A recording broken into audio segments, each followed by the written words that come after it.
सागर जिले में राजस्व विभाग एवं स्वास्थ्य विभाग में सरकारी अधिकारी कर रहे मनमानी।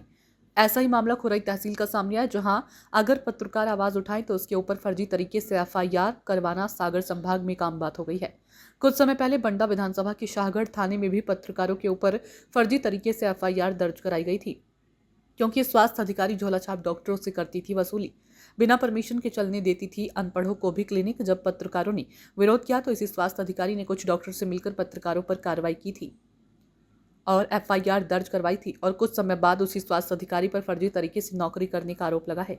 मध्य प्रदेश सरकार ने तत्काल कार्रवाई भी की। इसी तरीके से सागर जिले के खुरई विधानसभा से प्रशासन और पत्रकारों के बीच टकराव का मामला सामने आया। खुरई एसडीएम मनोज चौरसिया पर आरोप है कि उन्होंने एक पत्रकार पर झूठा मामला भी दर्ज करवाया है। बताया जा रहा है कि विभाग की एक महिला कर्मचारी के माध्यम से पत्रकार विनोद कुर्मी के खिलाफ भारतीय दंड संहिता की धारा 353 के तहत केस दर्ज कराया है। पत्रकार विनोद कुर्मी का कहना है कि वे पिछले 11 वर्षों से पत्रकारिता कर रही हैं। उनके मुताबिक एक बुजुर्ग महिला मुन्नी बाई लोधी की जमीन से जुड़ा मामला करीब 2 साल से लंबित था। इस संबंध में उन्होंने पहले तहसीलदार और फिर एसडीएम से फोन पर बात कर काम कराने का अनुरोध किया था। आरोप है कि दोबारा कॉल करने पर एसडीएम मनोज चौरसिया ने अभद्र भाषा का इस्तेमाल किया। विनोद कुर्मी का दावा है कि बातचीत की रिकॉर्डिंग उनके पास मौजूद है। इस पूरे घटनाक्रम के बाद विनोद कुर्मी, देवेंद्र कश्यप और अन्य पत्रकार एसपी कार्यालय सागर पहुंचे और मामले की निष्पक्ष जांच की मांग की। फिलहाल प्रशासन की ओर से कोई आधिकारिक बयान सामने नहीं आया। मामले ने जिले में पत्रकारों और प्रशासन के बीच तनाव बढ़ा दिया है। पूरा एसडीएम है मनोज चौरसिया जी ने, तो उनने हमारे ऊपर 353 की कार्रवाई करवा दी है। दरअसल क्या है मामला, एक गरीब महिला थी, बुजुर्ग महिला, उसका नामांतरण नहीं हो पा रहा था। पहले मैंने तहसीलदार से कहा तो उन्होंने कर दिया। एसडीएम के पास फाइल गई तो 3-4 बार मैंने उनको याद कराया तो कहने लगे हाँ ठीक है अभी एफआईआर चल रही है।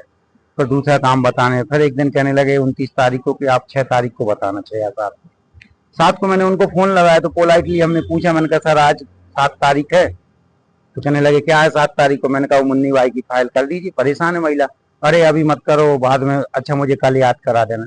तो मैंने हंस के बोल दिया, मैंने कहा कि सर मेरे पास एक ही काम थोड़ी कि मैं आपको बार बार याद दिलाऊं। तो मुझे बेवकूफ बोलने लगे, गाली गलौज करने लगे, जान से मारने की धमकी दी। और फिर अपने अधीनस्थ कर्मचारी एक मैडम है वहां पर, उनसे आवेदन दिलाया खुरई शहर थाने में, मेरे खिलाफ 353 की एफआईआर करवा दी। तो आज एसपी साहब से आए थे।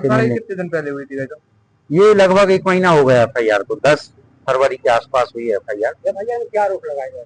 यही शासकीय काम में बाधा। कौन सी क्या शासकीय बाधा लग जाती? अब ये तो पता नहीं ये कहाँ के एसडीएम है, अंग्रेजों के जमाने के हैं कि इराक के हैं, कहाँ के हैं, तो उनको मैं नहीं बता सकता।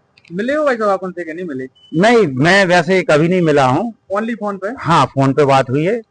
एक दिन रास्ते में ऐसे ही मिल गए थे, तहसीलदार साहब के साथ खड़े थे, तो मैंने कहा सर वो फाइल आ गई आपके पास? तो कहने लगे हाँ हम देख लेंगे, लेकिन वैसे हम उनसे ज्यादा कभी मिले नहीं। ठीक है भैया, तो नाम क्या है? विनोद कुर्मी। धन्यवाद भाई साहब। इस प्रकार की कानून व्यवस्था को किस प्रकार से देखते हैं कि फोन पे शासकीय कार्य में बाधा लगने लगी है? प्रदीप जी, आप देखते हैं कि पीड़ित आते हैं, न्याय नहीं मिलता उनको शासकीय कार्यालयों से, पत्रकारी के पास आते हैं, तो ये ऐसा मामला है। एक सडनली हम बोल देते हैं अधिकारियों को, इससे थोड़ा देख लेना, और ध्यान दे देते हैं अधिकारी, किसी गरीब पीड़ित को न्याय मिल जाता है, उनका काम हो जाता है। उसी तारतम्य में विनोद जी ने भी उसको एसडीएम मनोज चौरसिया जो खुरई में पदस्थ हैं, इनको बोला कि महिला का, बुजुर्ग महिला है और वो पैरों से विकलांग भी है, परेशान है, उसका काम कर रहा है। इतनी बात हुई है। और कुछ समय बाद इनको पता चला एफआईआर होने के लगभग महीने भर बाद कि एफआईआर हो गई। जब टीआई ने इनको फोन लगाया खुरई शहर के डांगी जी ने, तो अब आप देख सकते हैं कि पत्रकार कितना असुरक्षित है। हम तो जनता की दुख दर्द में शामिल हो जाते हैं, उनको कहीं ना कहीं न्याय दिला देते हैं। और एक पत्रकार पर अगर किसी की लॉबिंग करने के लिए, किसी काम के लिए बोल दिया और एफआईआर होती, तो आप समझ सकते हैं। फिर भी हम एसपी साहब के पास आए हैं, निष्पक्ष इसमें जांच की मांग की है। अगर नहीं होता है तो हम एक बड़े आंदोलन की तैयारी के लिए तैयार हैं। ये जो आवेदक विनोद कुर्मी जी, ये खुद के काम से एसडीएम में फोन लगाया गया था कि किसी दूसरे के काम से? कोई वृद्ध महिला है 65-70 साल की, और वो विकलांग भी है, उसके मकान का कुछ था, उस मामले को लेके अपन, ज्यादातर आप भी पत्रकार हैं, देखते हैं कि अपन लोग बोल देते हैं अधिकारी सर थोड़ा देख लेना, गरीब आदमी है, परेशान हो रहा है, 4 महीने से वो चक्कर काट रही थी। उसी सिलसिले में गए थे वो, और इनके ऊपर उल्टी एफआईआर कर दी।